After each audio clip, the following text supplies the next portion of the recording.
너희 묵은 땅을 기경하라라는 제목으로 아침 만나를 나누려고 합니다. 요즘 시대는 모든 것이 풍족한 시대입니다. 예전에는 먹을 것이 없어서 벌컥벌컥 물을 마셨는데 요즘은 다이어트나 건강을 위해서 물을 마시곤 합니다. 과거에는 또 책이 없었기 때문에 도서관에 어, 줄 서서 책을 빌려서 또 밤새 읽고 바로 반납하는 그러한 때도 있었습니다. 근데 요즘은 어떻습니까? 책이 없어서 공부를 못하는 때는 아닙니다. 많은 자료들이 정말 풍부하게 넘쳐납니다. 홍수 때 마실 물이 없다라는 속담이 있는데 물이 넘쳐나는 것처럼 보이지만 정작 마실 물이나 물처럼 보이는 것, 정제되지 않은 물, 우리에게 해로운 물뿐이라는 사실입니다.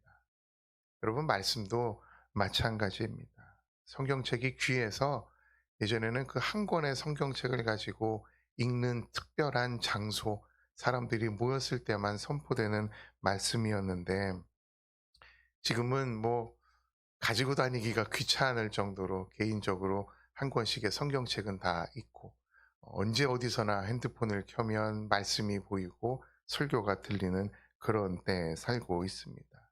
정말 설교가 말씀이 홍수와 같이 쏟아지는 때입니다.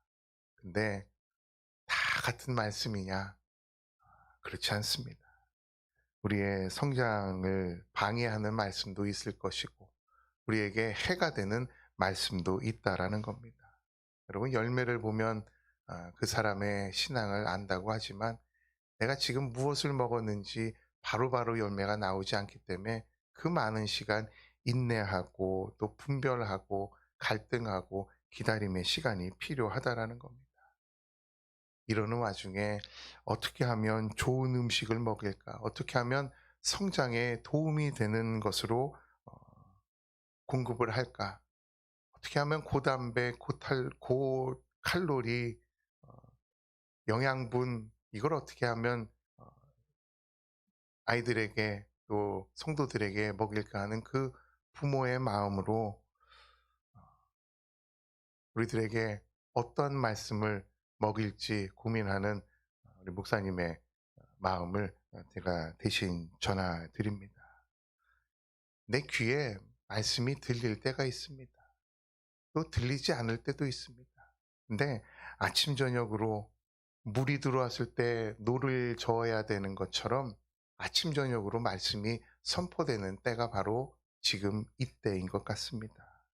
참여하시고 공유하셔서 가을 사경에 선포되어지는 말씀, 아침 저녁으로 우리에게 들려주리는 말씀, 그 말씀뿐만 아니라 나에게 주시는 하나님의 말씀에 귀를 기울이시는 저와 여러분이 되셨으면 좋겠습니다. 새벽 기도에 오시고 또 사경회에 참석하시고 뭐 이쯤 되면 이 방송을 또 들으시는 정도쯤 되면 한 번쯤 들어보셨을 말씀입니다. 어제도 유혜령 목사님께서 말씀을 전해 주셨듯이 씨 뿌리는 자의 비유 아마 다 들어보셨을 겁니다. 30배, 60배, 100배의 열매를 맺는다라는 말. 그 씨가 어디에 뿌려져야 하는지까지 결론은 저희들이 알고 있습니다. 근데 오늘 말씀 보니까 잠시 한번 뒤돌아 봐야 되겠습니다. 첫 번째는 이 씨가 길가에 뿌려진 경우입니다. 이 유대 땅의 특징을 보면 평지 농사가 아니라 이 산 비탈에 산을 깎아서 밭을 만드는 그런 땅이기 때문에 그래서 층층이 다니면서 씨를 갖다 뿌려야 된다고 합니다. 길에 뿌려야지 아무리 길에만 뿌린다고 되는 게 아닙니다.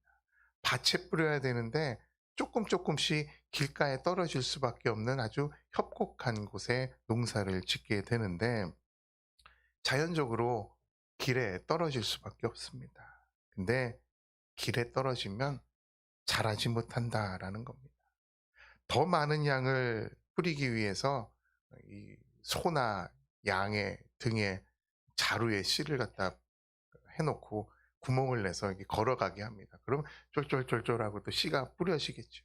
그마저도 협곡한 곳에 이쪽은 밭, 이쪽은 길인데 길가에 떨어질 수밖에 없는 그런 상황이라는 겁니다. 그러면 또 어떻습니까? 새들이 와서 쪼아 먹는다라는 겁니다. 말씀도 걸어 다니면서 아니면 이 특별 집회 때 또 새벽 기도 때 많은 말씀들을 듣고 선포가 되고 사람들을 모아서 좋은 씨를 뿌리기는 하는데 어떤 사람에게는 밭이 아닌 길가에 뿌려져서 그저 아무 의미가 없는 것으로 받아들이는 사람도 있고 아무런 관심도 없는 사람, 누가 와서 쪼아 먹게 된다라는 겁니다. 추수하려면 아직 한참이 남았는데 아무 변화도 없고 나에게 어떤 해도 없기 때문에 그냥 그런가 보다, 안 해도 되나 보다 하고 살아가는 그때에 여러분 정신을 바짝 차리셔야 됩니다. 이것이 누가 와서 쪼아 먹는지 어디에 자라는지 반드시 우리가 돌아보아야 한다는 겁니다. 두 번째는 돌짝밭에 떨어지는 시입니다. 밭 여기저기에 바위가 이제 나와 있을 때가 있습니다. 돌을 다 이렇게 헤집어 놓고 다 치우고 해야 되는데 어 자동적으로 이 돌이 있다라고 하는 것은 땅이 그렇게 깊지 않다라는 겁니다.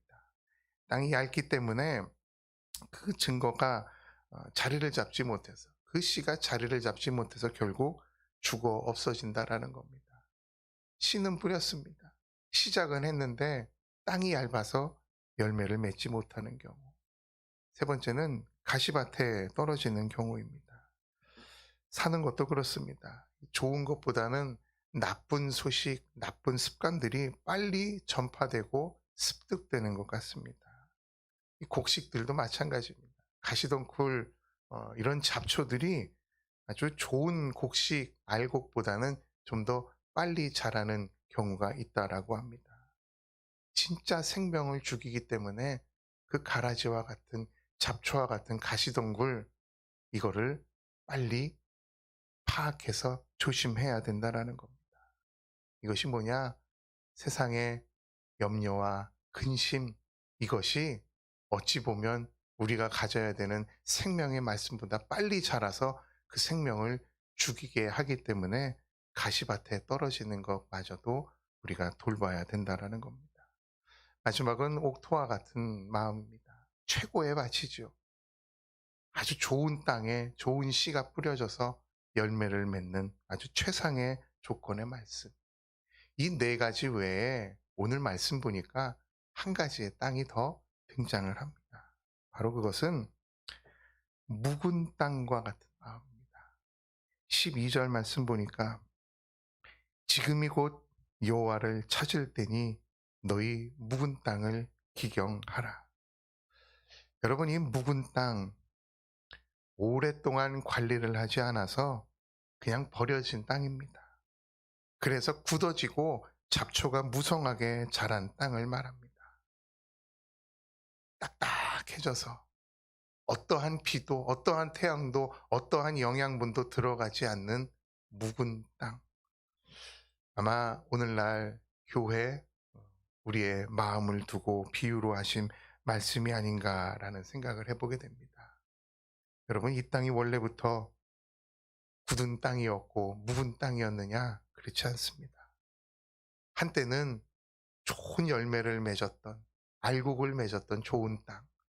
찬양으로 뜨거웠고 기도로 아주 살아있고 말씀으로 충만하고 풍성했던 그곳에 옥토와 같은 땅이었는데 시간이 지나면서 무감각해져 버리고 무기력해져 버리고 가만히 있어도 되는구나라는 아주 허술한 마음으로 시간을 보내다 보니까 쉬 황폐해지고 굳어졌다라는 겁니다.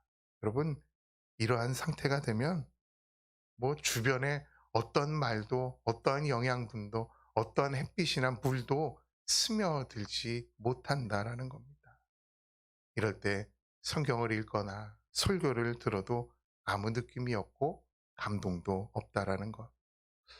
농사에서 밭을 가는 것을 농경이라고 하면 우리의 마음을 가는 것을 심경이라고 합니다.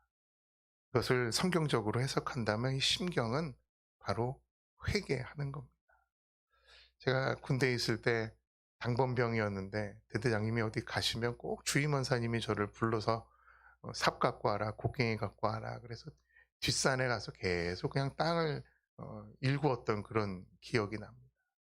그러면 땅을 일굴 때마다 그 오물 냄새도 나고 벌레도 나고 온갖 더러운 것들이 다 헤집어집니다. 다 했니? 거기다 이제 씨를 뿌려라. 씨를 뿌립니다. 그럼 또 때가 되면 다른 땅보다는 그곳에 뿌려졌던 씨가 정말 어마어마하게 열매가 맺어서 또 다른 업무가 생겨서 아주 싫었던 그런 기억이 납니다. 땅을 엎으면 땅이 새로워집니다. 본래 가지고 있었던 옥토와 같은 그 땅이 다시금 햇빛을 발하고 비를 머금을 수 있는 아주 좋은 땅으로 변하게 된다라는 겁니다. 오히려 맨 땅보다는 이렇게 묵은 땅을 기경하게 되면 다른 땅보다 더 좋은 열매, 훨씬 더 많은 풍성한 열매를 맺는다라는 이 말이 주임원사님의 말이 기억이 납니다. 굉장히 성경적인 말이었던데 지금 생각해 보니까 너무너무 싫었던 그런 기억도 납니다. 여러분, 은혜를 경험했던 사람이 다시 은혜를 받으면 이전보다 더 큰 영광으로 하나님께 다가갈 수 있습니다. 예배의 맛을 보고 기도의 맛을 알았던 사람이 잠시 잠깐 굳어진 땅이었다면 여러분 기경하셔야 됩니다. 이전보다 더 크게 하나님께 영광을 돌리고 쓰임받게 된다라는 것이 바로 성경적인 원리입니다. 여러분, 이 땅은 제 3자 입장에서 보면 주변 교회나 성도들을 지칭한다라고 생각을 하겠지만 여러분 냉정하게 생각하면 그 땅이 바로 내 마음이다라는 겁니다. 곡괭이로 땅을 일굴 때 얼마나 많은 냄새가 납니까? 저는 기억합니다. 우리의 마음은 어떻습니까? 그 마음을 깨트려서 헤집어 놓고 엎어야 그 땅이 다시금 새로운 땅으로 소생한다라는 겁니다. 조금씩만 충격을 가해도 냄새가 났던 그 땅이 어찌나 단단하고 굳어져 있는지. 그렇지만 그 과정을 보내면 하나님께서 오늘 하신 말씀, 공의를 비처럼 내려주시겠다라는 말씀입니다. 어느 때보다도 기대가 되는 말씀입니다. 이 사람들이 두 가지 죄에 걸렸다고 하는데 공의를 심지 않고 끝까지 기다리지 않은 인내가 부족했기 때문에 하나님께서 지금 경고의 말씀을 해 주시는 겁니다. 공의를 비처럼 내리고 끝까지 견디게 하는 인내의 말씀. 더 풍성한 열매를 맺기 위해 갈아엎음의 시간이 반드시 필요합니다. 묵은 땅을 기경하기 위해선 내가 주님 앞에 바로 서며 회개의 시간을 가져야 하는 겁니다. 그것이 나를 위한 것이 아니라 하나님의 말씀이 아침 저녁으로 선포되는 이때에 우리가 반드시 가져야 하는 귀한 마음인 것 같습니다. 여러분의 마음이 헤집어질 때 냄새가 난다고 도망가는 것이 아니라 더 좋은 열매를 바라보시면서 묵묵히 공의로 인내로 시간을 보내시는 저와 여러분의 귀한 하루 되기를 간절히 소망합니다. 함께 기도하시겠습니다. 하나님 감사합니다.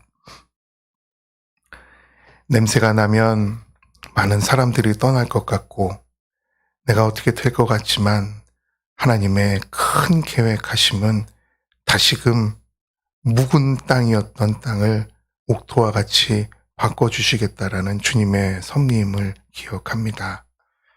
하나님께서 하라 명하시는 그 작업, 심경, 회개의 시간을 갖게 하여 주시고 천국을 바라보며 하나님과 함께 동행하는 귀한 하루 되게 하여 주시옵소서.